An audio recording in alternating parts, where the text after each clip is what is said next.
Today, I show you some helpful tools that will help you see objects better when you're working on specific shapes like really shiny stuff, or like clay textures, or normal maps. There's pretty much anything you can think of, all these different little objects here. They help to figure out what things look like. And there's cool and neat things like that. Anyway, stay tuned.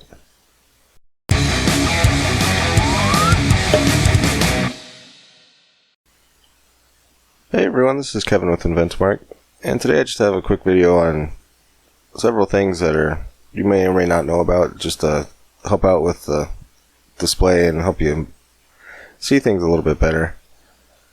And first thing, I'm just gonna do an extra here, the teapot, and the thing over in here on this properties bar is the mat cap.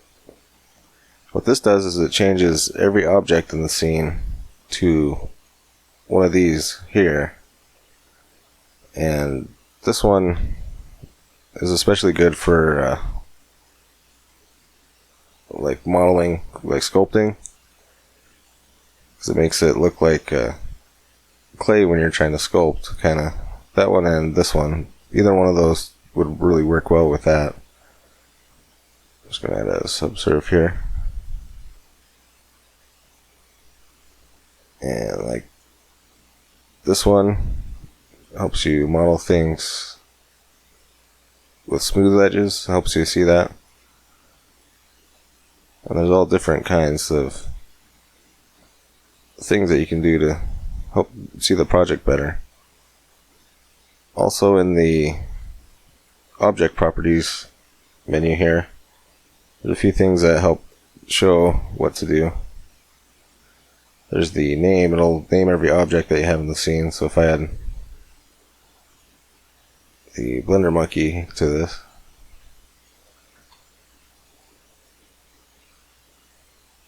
I'll add a subsurf on there and smooth it. You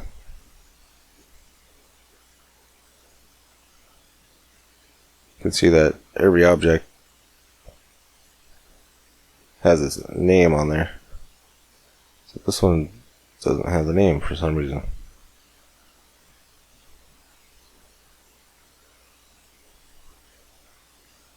Oh, it's because it's object specific. Okay. That would make sense.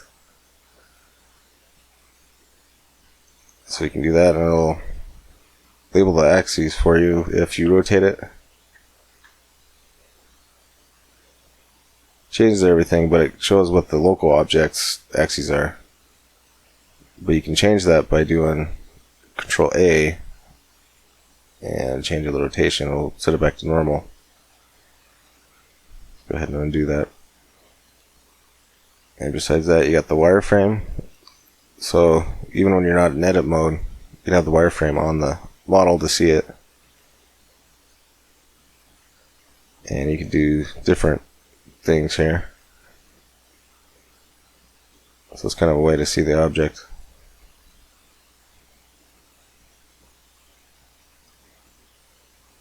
And this one, like, I'll show you the box.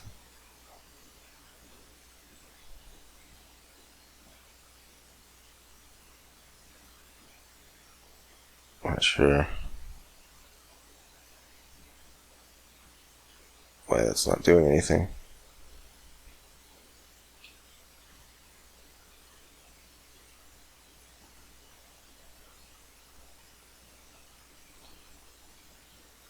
Huh. Anyway, draw edges. I'm not sure what that one quite does.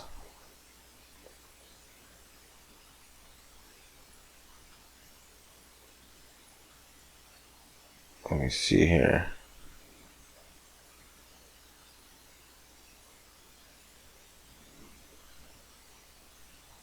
Display a lens selection.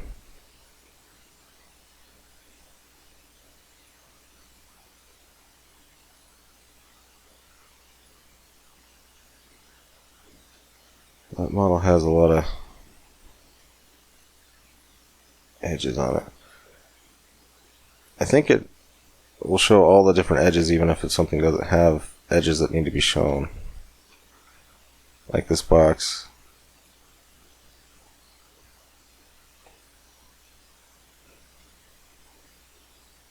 Okay, yeah, that's what it does. That's what I thought it would do, but for some reason these models it didn't show up very well. So even if you have a whole bunch of lines in there, when you go and do wireframe mode, it'll show all the edges that are there. That shows a bounding box. You can make the bounding box whatever size or shape you want.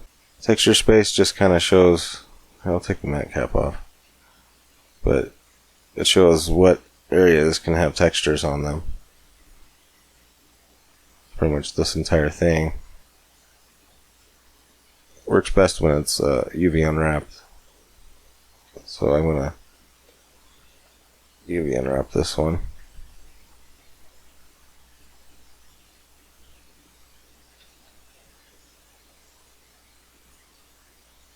Cube projection. And it still does the same thing.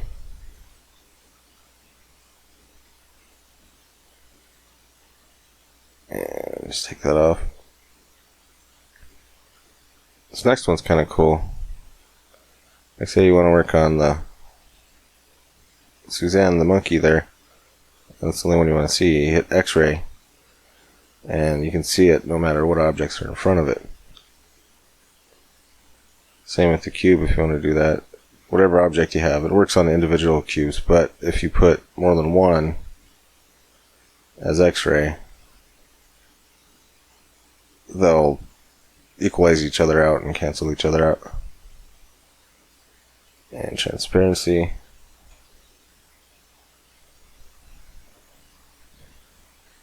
Not quite sure what that one does. But I don't know what the transparency does. It's interesting. I wonder if light just passes through it or something. Nope. Doesn't do anything in cycles. Let's see, blender render. Do this, a material. Oops, do that material.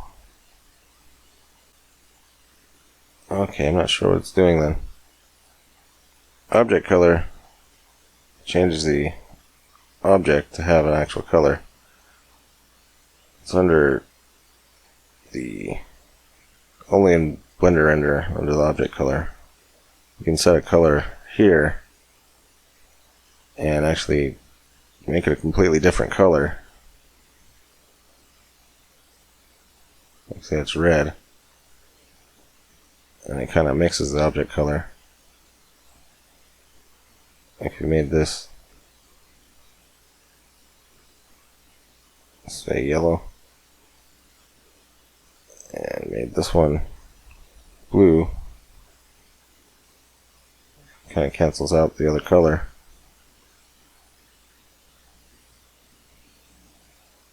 So I don't know really what that's for. It's kind of so you can see the object in the scene, but that's what that does. That's what all these do. And you can limit the amount of what it will draw, the maximum. So if you just set the solid, that's the maximum that it will allow it to do. So even if you're not in wireframe mode, you set the wire, it will stay there. Or if you put the bounding box there. And I don't know if this works in cycles, but it should. So even if you render it, it'll still draw this as just a solid. So if you're working on an object that's quite intense for the scene, you can set that to be a solid, or no, well, to be solid. But this doesn't have a texture on it. Okay. And, wonder why it's doing that. I'm gonna try changing the color on it. Guess it only works in Blender render. The game engine. There's that. And then there's also a cool feature. If you use the camera, so you want to change that back to textured, textured, and textured. Say you want to use the camera as Control-Alt-0, goes to the camera mode. And let's say you want to kind of look at the camera from here. You want to get a kind of a split screen of the monkey there. You go view, I'll be clipping border. You can go like that, and it cuts off everything, and you can get kind of a cross-section view of everything you need to look at.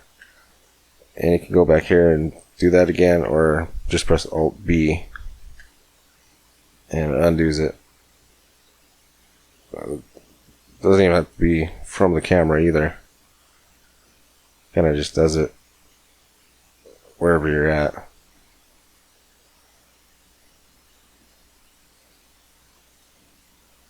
So you get a cross section of what you're working on.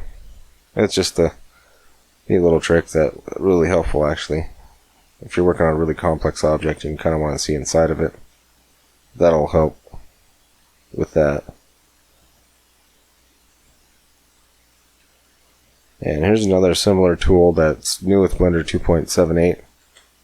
It's the Carve tool.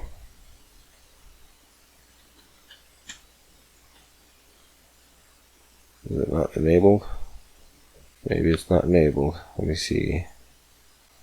Yeah, it's enabled. Huh. Now it's not working. Well, it was working earlier. Oh, I haven't selected on the camera. That's why. I actually have to select an object. And outline selected gets rid of the outline around it. So now I can do Carve. Okay. So the Carve, it pops up this little screen here. You hit the space bar and it changes this option here. If you go through that. And it's on rectangle, so if I just click one spot and draw a rectangle, from whatever view you're looking at, it cuts the object in half. So if I want to do a circle, just do a circle there. Oh, but you have to have the right object selected. So I just want to do a circle there. Do a circle, and it looks funky because this was a subdivided object.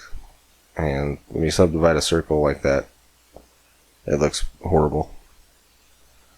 Let's go ahead back to that object, and if you just do a line, you can do kind of a polygon of whatever shape you want, really. But that didn't work. Huh. I haven't really played around with this one a whole lot, but I don't know how to get the line to work. Triangle works just fine. Oh, Q. Okay, so let's try that. Helps to read sometimes. Okay, that didn't work either. Okay, I don't know what I just did there, but I just created a line. So with the Carve, if you press C, it creates. I don't know, I think I messed it up. I'll make it a new thing. Just enter. Well, if you hit spacebar, it seemed to work. Okay, so you have to hit spacebar when you're done with it. That's weird. Anyway, that's pretty much all I really wanted to show today, is those different features. Thanks for watching.